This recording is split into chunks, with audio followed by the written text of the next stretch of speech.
పెళ్ళైనా పండగైనా వేడుక ఏదైనా పట్టుచీరల ప్రత్యేక వేదిక వారాహి సిల్క్స్.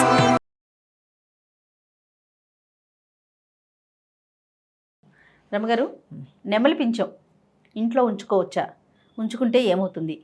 అంటే నాకు ఒక్కదానికి వాడతారని మాత్రం తెలుసు, బల్లులు రాకుండా పెడతారటండి.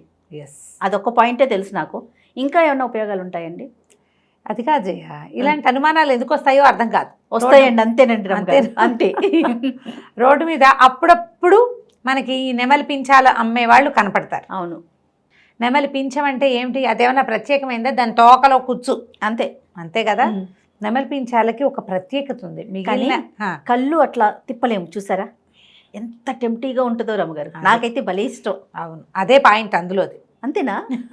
అంత కాక అది కాదు జయ, ఇప్పుడు ఏ పక్షివైనా రెక్కలు ఈకలు మనం ఇంట్లో పెట్టుకుంటామా? పెట్టుకోం. ఊళ్ళల్లో ఏం చేస్తారో తెలుసా? పల్లెటూర్ల వాళ్ళకి తెలుసు, కాకి రెక్కలు రాలి పడుతూ ఉంటాయి.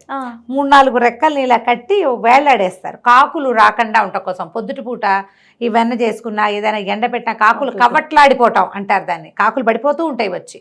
అప్పుడు ఏం చేస్తామంటే ఈ కాకి రెక్కలు కడితే కనుక కొంచెం అక్కడేదో వీళ్ళు కొట్టి దాన్ని చేశారన్న అనుమానంతో కాకులు రావుట. ఓకే, రావని మా వాకిట్లో కూడా 1-2 కట్టేసి ఉంటుండేవి. మాకు పెద్ద వాకిలి, ఏదో ఓ పక్కన ఒడియాలు పెట్టిన దగ్గర మాత్రం అది కట్టేవాళ్ళం. అది మనకి కాకులు ఎక్కువ కనిపిస్తాయి, మనం ఇక్కడ కనిపించవు. ఇక్కడ అసలు నేను కాకి కనిపిస్తాయి, పావురాలే ఉంటాయి. అవును, ఇప్పుడు పావురాయి రెక్కల్ని ఇంట్లో పెట్టుకుంటామా? మనం పెట్టుకోం కదా. ఇప్పుడు ఎట్లా మన జుట్టు రాలింది, ఎంత మంచి జడ ఉన్నది, ఇంత భారీ జుట్టు అని దాన్ని ఉంచుకుంటాం? లేదు, ఉంచుకో. అందంగా పెంచుకున్న గోళ్ళని కట్ చేశాక శోభించదు, తీసుకెళ్ళి జాగ్రత్తగా మట్లో పడేయాలి దాన్ని. అంతే. ఇంట్లో కూడా వేసుకోకూడదు. ఏదో పక్కన పడి ఉంటుందిలే, రేపొద్దున ఊడవచ్చలే అని కూడా భావించాం మనం. జుట్టు దువ్వంగానే చుట్టడం, ఏ డస్ట్బిన్లోనే పెట్టడం. మట్లో కూడా పెట్టేసేయచ్చు. గోల్డ్ కానీ ఇవి కానీ అవి కరగడానికే చాలా సమయం పడుతుంది. పక్షి రెక్కలు కూడా అలాంటివే. ఏ పక్షి రెక్కనైనా ఈకలని, రెక్కలని కాదు, రెక్కల్లో ఉండేటువంటి ఈక, కాకీక అని చెప్తాం కదా. కాకీకకి లేని ప్రత్యేకత నెమలీకకి ఎందుకు వచ్చిందంటే కృష్ణుడు దాన్ని ధరించటం వల్ల. భగవంతుడు ధరించాడు కాబట్టి అది భగవత్ సంబంధమైన వ్యవహారంగా భావించి మనం అది ఉంచుకుంటే కృష్ణ సాన్నిధ్యం ఉన్నట్టు ఒక మనసుకి సంతోషం. కృష్ణుడు నిరంతరాయంగా దాన్ని ధరించడం. ఏ కృష్ణుడు చిట్టి బుజ్జు బొమ్మ ఉన్నా ఇంత బొమ్మ ఉన్నా ఆయన నెమలి పింఛను ధరించే ఉంటాడు. ఆయన ఎప్పుడు ధరించి ఉంటాడు? అది రాజకుమారుడు అయిపోయాక కాదు, గొల్లవాళ్ల పిల్లాడిగా ఉన్నప్పుడు ఇంతంత చారడేసి, ఇంతంత కళ్ళు, ఎర్రటి పెదిమలు, ఆ నీలంగా ఉండేటువంటి నలుపు ఛాయలో పిల్లవాడు, బొద్దుగా ఉన్నవాడు, ఆ మహాద్భుతమైన సౌందర్యవంతమైన నవ్వు ఉన్నవాడు. ఆ పిల్లవాడికి దిష్టి తగలకుండా వేరే రంగు మీదకి దృష్టి పోవటం కోసం వాడి బుగ్గ మీద కాటికి చుక్క పెట్టినా కనపడదు, నల్లవాడు కదా. అందుకని వాళ్ళమ్మ ఈక పెట్టేది. నీలమేఘశ్యాముడు కదా. ఈ మొహం గబుక్కుని చూడంగానే దీని మీదకి దృష్టి వెళ్తుంది. అందుకని ఏం చేసేది, దానికి చుట్టూతా ముత్యాలు చుట్టేది, కొప్పు చుట్టూతా. కృష్ణుడు కొప్పేసేది కదా. అవును కదా. అవును. కృష్ణ పిలక ఈ పైన ఆ పిలకేసి దానికి ఒక పింఛం పెట్టి దానికి ఒక ముత్యాల పేరు వేళ్లాడేస్తే ఈ పిల్లాడిని చూడగానే జగన్మోహనమైన వాడి నవ్వులోకి పడిపోకుండా, వాడికి దిష్టి తగలకుండా పైకి వెళ్ళేది చూపు. అలా పెట్టబడింది. చూపుని ఆకర్షించటం కోసం పెట్టారు. ఆయనతోటే ఉండిపోయింది ఆ నెమలి కన్ను. ఆయనంతటా ఆయన స్వయంగా తీసుకున్నది కాదు, తల్లి చేసింది. యశోదాదేవి తన ప్రీతితోటి అన్ని వర్ణాలున్న చోట కన్ను ఆటోమేటిక్గా దాని మీదకి వెళ్ళిపోతుంది కాబట్టి పెట్టారు. ఇప్పుడు మనం కూడా మన ఇంటికి నెగిటివ్ ఎనర్జీ సోకకుండా ఉండడానికి చాలా చేస్తాం కదా. అవును. అట్లాగే ఇలాగ ఈ సప్తవర్ణాలు ఇంద్రధనుసు రంగుల్ని ఆవిష్కరించేటువంటి ఈ నెమలి కన్నుల్ని గనక అట్లా ఇంట్లోకి రాగానే కనపడేలాగా పెట్టుకుంటే కొంత అబ్బో వీళ్ళు భలేగా ఉందే అన్న ఫీలింగ్ని అది లాక్కుంటుంది. ఇది మెయిన్ పాయింట్. ఓకే. నెమలి చాలా అద్భుతమైనది. పైగా ఏంటంటే దీని మీద బోల్డన్ని కథలు కనిపిస్తాయి మనకి ఇంటర్నెట్లో. అది అస్ఖలితమైంది అంచేత దాన్ని పెట్టుకోవాలి, ఏదో కృష్ణుడికి సంబంధించింది, అదేమీ కాదు. అవన్నీ భావాలే. ఈ సంస్కృత కావ్యాల్లో రాస్తారు, నెమలి నాట్యం ఆడేటప్పుడు అది ఏంటంటే పురి విప్పుతుంది కదా. ఆ పురి విప్పినప్పుడు అది మేఘాల్లో అది ఎగిరేటప్పుడు దాని కంట్లో నుంచి నీరు వస్తుంది. ఆ వచ్చే నీరు దాని యొక్క వీర్యమని. ఆ నీటిని తీసుకున్న ఆడ నెమలికి గుడ్లు వస్తాయి, పిల్లలు పుడతాయని. కానీ ఇవి రెండు మేటింగ్ లేదని ఉండదని సంస్కృత కావ్యాల్లో ఉంది. అట్లా పాత కథల్లో చెప్తారు. కానీ మన డిస్కవరీ ఛానల్లో చూస్తే అన్ని బర్డ్ మేటింగ్ లాగానే వీటికి మేటింగ్ ఉంది. అది నిజమో కాదో, కవి కల్పితమో లేదా కవి సమయాలుగా చెప్పబడతాయి. ఇప్పుడు ఆడనెమలి అందంగా ఉండదు, మొగనెమలి మహాద్భుతంగా ఉంటుంది. ఈ పింఛ ఉండేది మొగనెమలికి. అవును, ఆడనెమలి సామాన్యంగా. నువ్వు కోళ్లల్లో కూడా చూడు, అది ఒట్టి నెమళ్ళకే కాదు, కోడిలో కూడా పుంజు భలే అందంగా ఉంటుంది.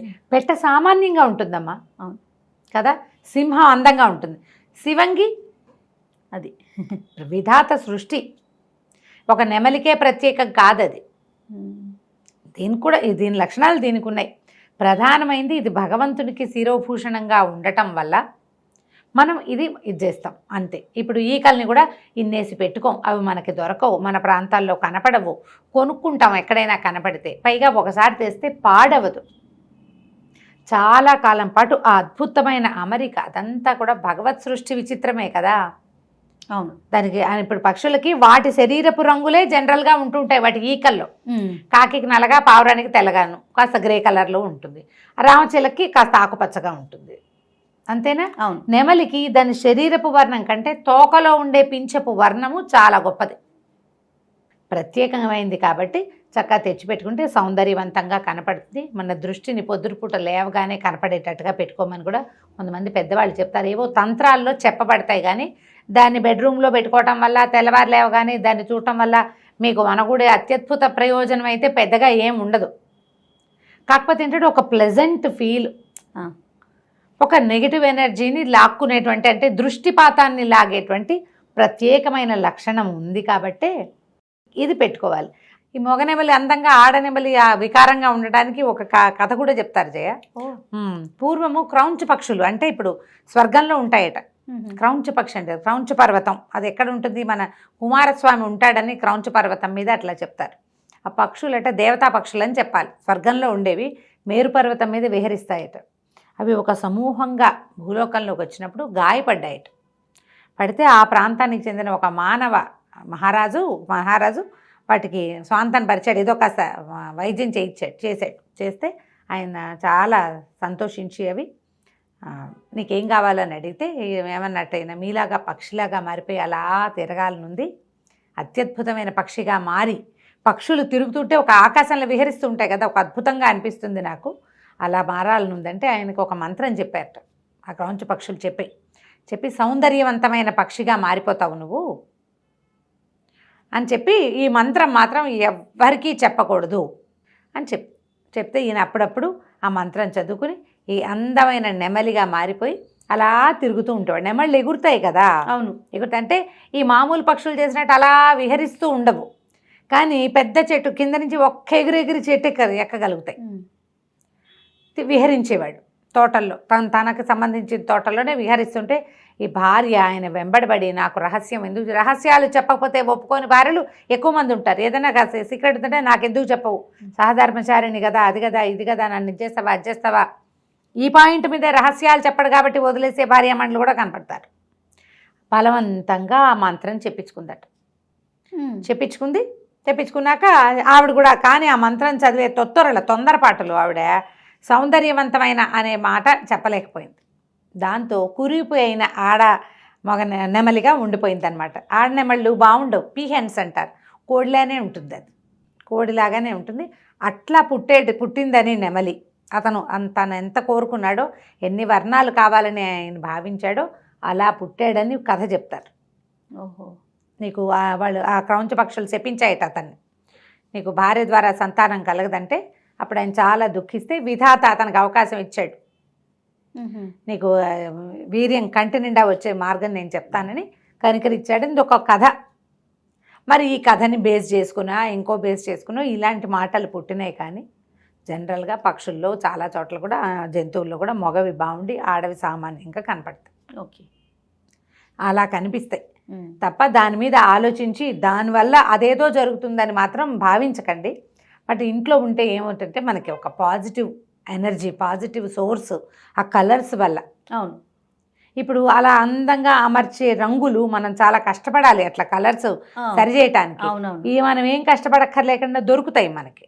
మనం ఇంత అపురూపంగా పెట్టుకుంటామా? మీకు తెలుసో తెలీదో, రాజస్థాన్లో ఈ నెమలికల చీపులతో వాకిళ్ళు ఉడుచుకుంటారు. వాకిలి ఊడుస్తారు లిటరల్లీ. ఓ కుంచగా యూజ్ అవుతుంది అది. పొడుగ్గా ఉంటుందా, అవునవును. ఎక్కువ రోజులు రాలిపోకుండా గట్టిగా ఉంటాయా. పాత రాజస్థానీ మూవీస్ చూస్తే అక్షరాల నిజమమ్మా. మీ తాలూకు భగవంతుని వ్యవహారంలో నేను ఏదైనా అడ్డం పెడుతున్నాను అనుకోండి, కృష్ణుడు అంటే నాకు పంచప్రాణాలే, చాలా ఇష్టం కదా మీకు. చాలా ఇష్టం. కూర్చున్నా నుంచున్నా కృష్ణానే, దాన్ని ఎవరైనా దండం పెట్టినా కృష్ణార్పణమే. ఇలా జరుగుతుంది. అదేలేండి, ఆ ప్రాంతంలో అలా వాడతారు. ఇప్పుడు కృష్ణుడు అని భక్తిగా పెట్టుకునేవి. చిన్నప్పుడు ఏం చేశాను, నెమలికి పెట్టి దానికి కొబ్బరి ఇది వేసేవాళ్ళం, కొబ్బరి పువ్వారం అంటారు. ఏంటంటే లోపల మొవ్వులో మెత్తటి గుజ్జు లాంటిది ఉంటుంది, అది పెడితే ఇది పిల్లలు పెడుతుంది అనుకునేవాళ్ళం చిన్నప్పుడు. నెమలిక పిల్లలు పెడుతుంది. దానికి ఆహారం ఏంటంటే కొబ్బరి పువ్వు, అదే ఆ కొబ్బరి తొట్లో ఉండేటువంటి మెత్తటి బూజు లాంటిది. అది తీసుకొచ్చి పెట్టుకునేవాళ్ళం మేము మా చిన్నప్పుడు స్కూళ్ళల్లో చేసేవాళ్ళం. పుట్టేవారు ఏమో మరి పుట్టాయో లేదో, మా ఇంట్లో ఎప్పుడు పుట్టలేదు. అంటే మేము ఏమనుకున్నామంటే మేము పదే పదే తీసి చూస్తున్నాం, అందుకే పుట్టలేదు అనేది మా అక్కయ్య, మా వసంత చెప్తుండేది అలాంటివి. నువ్వు ఎంతసేపు తీసి చూస్తావే, అలా తీసి చూస్తుంటే కుదరదు, చూడకుండా ఉండేది, పుట్టేసిందేమో తెల్లారేసరికి ఒక యావగా ఉండేది. అవన్నీ ఇలా చెప్పుకునే కథల్లో క్రమంగా ఏంటంటే అదేదో అద్భుతమైన పాజిటివ్ సోర్సు భగవంతుడిని దింపేస్తుందని భావించకండి. ఒక చిన్న అందమైన వస్తువు కింద చక్కగా పెట్టుకోవచ్చు. అలాగే ఎక్కువ ఎక్స్పెక్టేషన్స్ పెట్టుకోవద్దాం, అద్భుతాలు జరగవు, అంతే తాపీగా జరుగుతాయి ఏదైనా జరిగితే.